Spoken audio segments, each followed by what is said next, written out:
Qu'est-ce qui se passe dans la tête d'une femme africaine d'une trentaine d'années? Si la réponse à cette question t'intéresse, tu es au bon endroit. Aujourd'hui, nous allons parler d'un sujet assez délicat, mais qui concerne de plus en plus de trentenaires aujourd'hui en Afrique. Nous allons parler de divorce. Et je vais prendre exemple sur ma propre expérience pour partager avec toi les leçons que j'ai apprises de cette épreuve. Alors, si c'est quelque chose qui t'intéresse, je te propose de rester jusqu'à la fin. Surtout parce qu'à la fin de cette vidéo, je me propose de partager avec toi une sélection d'auteurs à lire, à regarder ou à écouter pour améliorer la qualité de tes relations de couple. Bonjour, mon nom est Marie-Noël et bienvenue sur ma chaîne YouTube.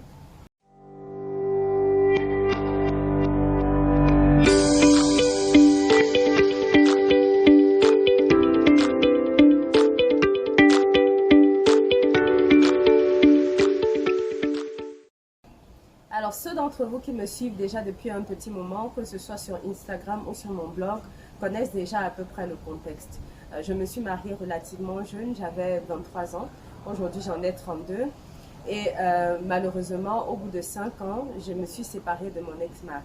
Donc, la procédure de divorce en elle-même a duré 2 ans.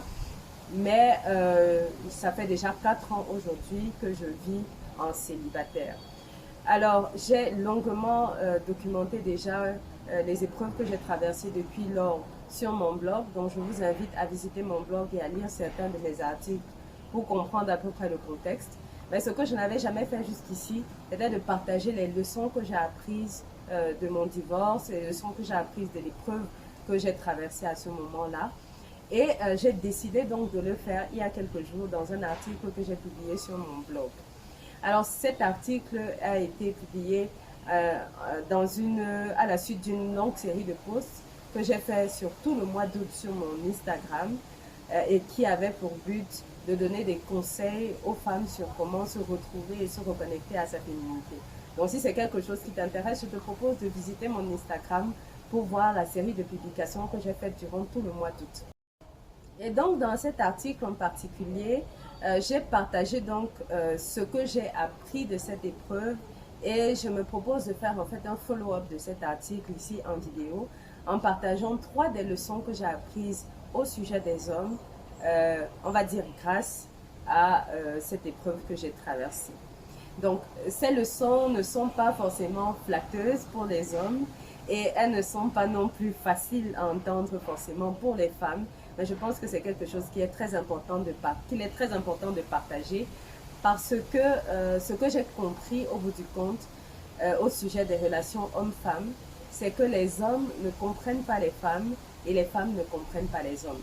Et nous faisons l'erreur de penser que nous devrions penser de la même façon alors que nous ne sommes pas du tout les mêmes. Nous sommes biologiquement différents, même nos cerveaux sont constitués différemment du fait de l'imprégnation hormonale qui est différente. Et donc, pour avoir des relations harmonieuses entre hommes et femmes, il faudrait que l'un et l'autre des deux sexes apprennent à comprendre l'autre. Et donc, je me propose donc de partager aujourd'hui 3 leçons que j'ai apprises des hommes à la suite de mon divorce. Alors, première leçon que j'ai apprise, les hommes ne comprennent pas les mots, ils comprennent les actes. Alors, j'ai commencé déjà à aborder à peu près ce sujet dans l'article que j'ai publié sur mon blog en expliquant que les hommes ont naturellement plus de difficultés que les femmes à communiquer, que ce soit sur leurs émotions ou bien à communiquer en général, à discuter. Et on le sait, les femmes parlent beaucoup plus et même scientifiquement, ça a été prouvé. En moyenne, les petites filles vont prononcer leurs premiers mots avant les petits garçons et au fil du temps, elles vont avoir un vocabulaire qui est plus varié. Donc, les femmes ont cette facilité-là à communiquer sur leurs émotions et c'est accentué par la socialisation entre les hommes et les femmes qui est différente. C'est-à-dire qu'on va on va décourager le petit garçon de communiquer sur ses émotions. On va dire par exemple au petit garçon qu'il ne doit pas pleurer, qu'il n'est pas censé être une pipelette. Et s'il pleure, c'est faire preuve de faiblesse, etc. Donc les hommes grandissent avec, on va dire, un handicap en matière de communication comparé aux femmes. Et donc, ce qui va se passer en général dans les rapports de couple, c'est que une femme va beaucoup parler, elle va beaucoup se plaindre quand il y a un comportement que son mari va avoir et qu'elle ne comprend pas. Et donc, malheureusement, ce que les femmes ne comprennent pas, c'est que pour les hommes, c'est beaucoup plus difficile de comprendre les mots. Par contre, les actions, ils les prennent au sérieux. Et donc, ce qui va se passer, c'est que beaucoup vont parler, vont harceler, vont, crier, vont supplier. Et le résultat de tout ça, c'est que ça fait fuir les hommes au lieu de leur faire comprendre qu'il y a un problème qui doit être réglé. Et en général, c'est lorsque la femme sera épuisée, qu'elle va taper du poing sur la table et qu'elle va décider de partir, que subitement l'homme va se réveiller et qu'il va comprendre que tout ce qu'elle disait pendant tout ce temps devait être pris au sérieux. Donc, en fait, les femmes doivent comprendre que harceler un homme, parler sans arrêt, ne va pas l'aider à mieux comprendre ce qui se passe. Et on voit très bien cet exemple-là dans le scandale qu'il y a eu entre Ténor et Eunice. Pour les Camerounais, vous savez, Ténor, c'est un artiste musicien camerounais assez célèbre qui s'est fiancé à une comédienne ivoirienne. Et donc, sur les réseaux sociaux, il y a une vidéo qui est sortie d'eux qui montrait un échange qui a tourné tellement mal qu'ils ont fini par se battre. Et en fait, ce qui est intéressant dans cette séquence, c'est qu'on peut voir que Eunice, au départ, tente de discuter avec Ténor et elle tente de en fait, il ne veut pas du tout lui parler et puis elle insiste, elle le menace pratiquement et elle finit même par le menacer physiquement et ça dégénère parce qu'en fait, elle ne comprend pas à ce moment-là que les paroles n'auront absolument aucun effet sur elle et sur lui et que ce qu'elle devrait faire, c'est simplement de partir et de montrer son mécontentement en prenant de la distance pour que lui, il ait le temps de penser, de faire... de process entre guillemets ses émotions et maintenant de revenir vers elle. Donc tout ça c'est pour dire que harceler un homme, le supplier, le menacer ne sert à rien. Il faut pouvoir poser des actes concrets pour montrer un mécontentement. L'acte ne sera pas forcément de partir, de quitter la relation, mais au moins il faut répondre à ces agissements en montrant son mécontentement par des actes au lieu de le montrer par des paroles, par des insultes, par le harcèlement, par des supplications, parce que les hommes ont plus de difficultés à comprendre les mots par rapport aux actes. Deuxième chose que j'ai apprise et qui est vraiment un élément central dans les rapports qu'on devrait avoir avec les hommes, c'est que les hommes ne prennent soin que des femmes qui prennent soin d'elles. Alors, ça va être très difficile peut-être à admettre pour beaucoup de femmes, mais ce n'est pas parce qu'on se sacrifie pour un homme, qu'on fait tout pour lui et qu'on ne fait rien pour soi, qu'on va être entre guillemets récompensé par de la réciprocité. C'est-à-dire que ce n'est pas parce que tu fais tout pour lui et que tu ne fais rien pour toi qu'il ne va rien faire pour lui et faire tout pour toi. Et ce qui est le plus important ici à comprendre, c'est que si une femme ne prend pas soin d'elle, le message qu'elle envoie aux hommes en général et à son homme en particulier, c'est qu'elle ne s'aime pas elle-même, c'est qu'elle n'a pas de considération pour elle-même et pour son propre corps, et que par conséquent, lui non plus ne devrait pas avoir de considération pour elle. Et c'est pour les femmes quelque chose de très difficile à comprendre parce que beaucoup sont dans le sacrifice, parce qu'elles estiment que c'est ce qui est attendu d'elles. Mais en réalité, ce que les hommes attendent des femmes, c'est qu'elles soient heureuses dans la relation et qu'elles leur communiquent ce bonheur dans une relation. Alors si tu n'es pas heureuse parce que tu te sacrifies, alors que même en général, l'homme avec qui tu es ne t'a rien demandé, ça crée une relation dans laquelle l'homme va simplement se servir parce qu'il il ne va jamais refuser que tu te sacrifies pour lui. Il va accepter les sacrifices que tu fais pour lui, mais il n'y aura jamais de réciprocité et les sacrifices que tu fais ne te seront jamais rendus. Et donc, c'est important quand on dit de prendre soin de soi, de comprendre que prendre soin de soi, c'est prendre soin de soi sur le point de vue mental, mais c'est aussi prendre soin de soi du point de vue physique. Ça veut dire qu'il faut prendre soin de son apparence, ça veut dire que il faut être tout simplement belle à voir, faire plaisir à voir. Et j'en ai parlé dans ma série de posts que j'ai fait sur Instagram et certaines personnes, certaines femmes ont mal pris ça. C'est-à-dire qu'elles se sont dit qu'on demande aux femmes d'être belles, de prendre soin de leur apparence parce qu'il faut plaire aux hommes. Et donc c'est comme si on les mettait dans une situation d'esclavage finalement parce que on fait tout par rapport aux hommes et on fait tout pour les hommes. Et à ça j'ai envie de répondre que ça n'a absolument rien à voir. C'est-à-dire, on le fait d'abord pour soi, mais il faut aussi qu'on admette que plaire et avoir envie de séduire son partenaire, c'est quelque chose de tout à fait naturel et que beaucoup de femmes ont envie d'avoir. C'est-à-dire qu'elles ont envie que leur partenaire s'intéresse à elles, elles ont envie que leur partenaire prenne soin d'elles, elles ont envie que leur partenaire ait les yeux qui brillent quand ils les voient. Et c'est quelque chose qui finalement leur fait plaisir à elles-mêmes. Et il faut bien comprendre que en cela, l'apparence compte beaucoup pour les hommes. Et non seulement ça compte parce qu'il a du plaisir à être avec une femme qui prend soin d'elle, mais ça compte aussi parce que beaucoup d'hommes, en fait, ont envie d'être avec une femme qui donne envie aux autres hommes. Il avait envie de partager sa femme, bien évidemment, mais ça fait toujours plaisir à un homme. Et ça flatte son ego de savoir qu'il y a d'autres hommes qui s'intéressent à sa femme. Donc, très important, prendre soin de soi, faire de soi-même une priorité, être heureuse pour pouvoir communiquer son bonheur à son homme, c'est très important. Et dernière chose que j'ai apprise des hommes et que je vais partager avec vous aujourd'hui, c'est que chaque femme devrait renoncer à l'idée de changer un homme. Un homme, c'est d'abord une personne adulte qui a son libre arbitre. Et ce que beaucoup de femmes font, c'est qu'en général, elles vont essayer de manipuler, que ce soit en se montrant extrêmement gentilles, elles vont essayer de manipuler les hommes en essayant d'obtenir de quelque chose en échange. Ou alors, elles vont être dans une attitude de patience extrême et de laisser faire ce qu'il veut comme il veut, les laisser les maltraiter parce qu'elles espèrent qu'à un moment donné, cet homme va changer et qu'il va changer parce qu'il va voir que ce sont de bonnes femmes et que, en fin de compte, voilà, elles vont être récompensées pour ce qu'elles essayent de faire pour lui.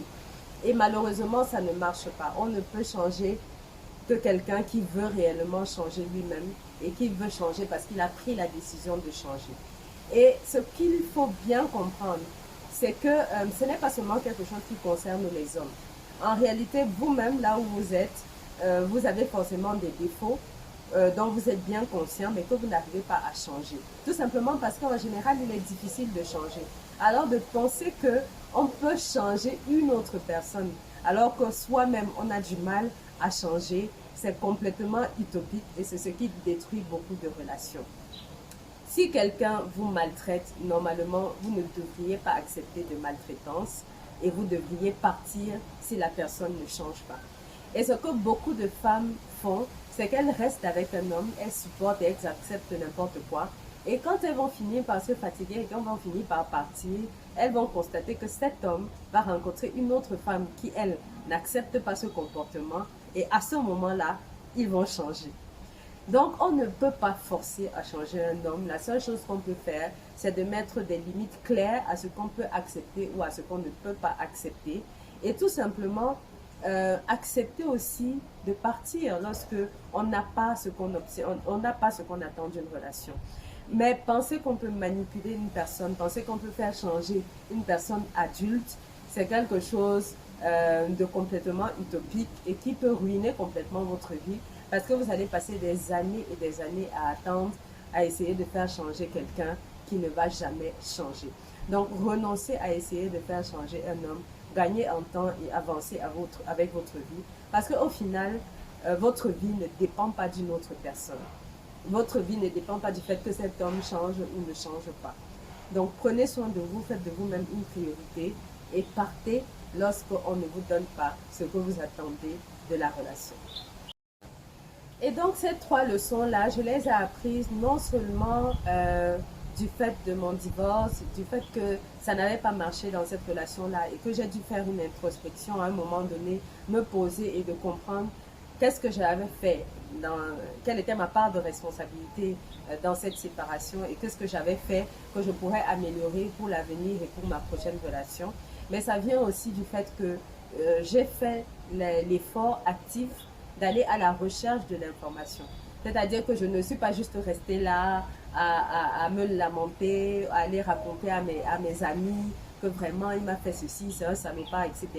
Mais à un moment donné, j'ai fait la démarche de me poser et de me dire, ok, il y a un truc que je ne comprends pas au sujet des hommes et il faut que je trouve cette information et que je sache parce que sinon je cours le risque dans ma prochaine relation de subir exactement les mêmes choses.